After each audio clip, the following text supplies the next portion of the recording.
The road was empty, the sky dimming into a tired orange, when the single-dad mechanic saw a dark shape lying across the yellow line ahead, and in that instant his life split into before and after. His truck slowed without thought, heart pounding, as he realized it was a woman in a police uniform, motionless, her patrol car door still open, red lights blinking weakly like a fading heartbeat. He was just a man trying to get home to his child after another exhausting day, but fate had placed an unconscious female cop in his path, and there was no turning away from what that meant.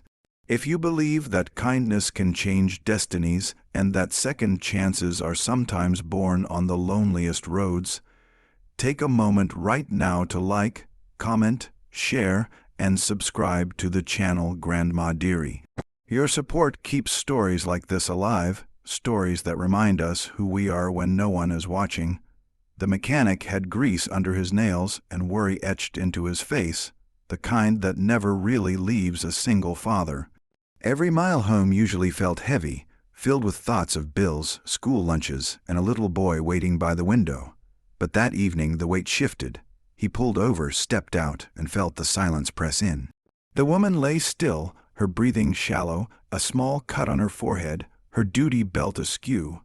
He knew nothing about police procedures or emergency protocols beyond common sense, but he knew one thing with certainty: leaving her there was not an option.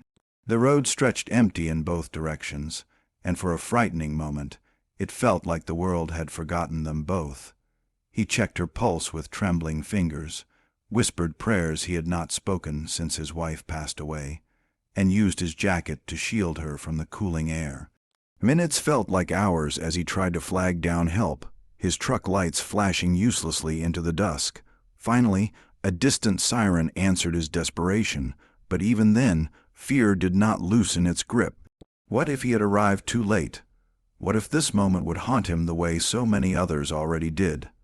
At the hospital, he waited in a stiff plastic chair, hands clenched, replaying the scene again and again. No one asked him to stay. No one thanked him yet. He stayed anyway because walking away felt wrong.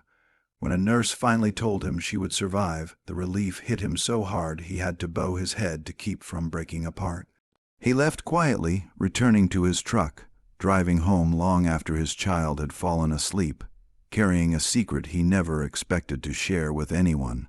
Days passed, and life tried to return to normal, but something had shifted inside him. At the garage, customers still argued over prices, engines still failed at the worst times, and money was still never quite enough. Yet there was a strange warmth in his chest, the kind that comes from knowing you did the right thing when it would have been easier not to. He did not expect gratitude or recognition. He simply hoped the woman he helped would wake up and continue living the life she was meant to live.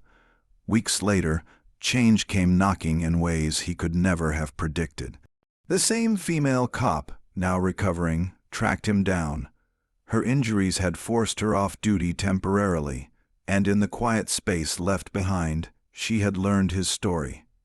A widowed mechanic raising a child alone, barely holding things together.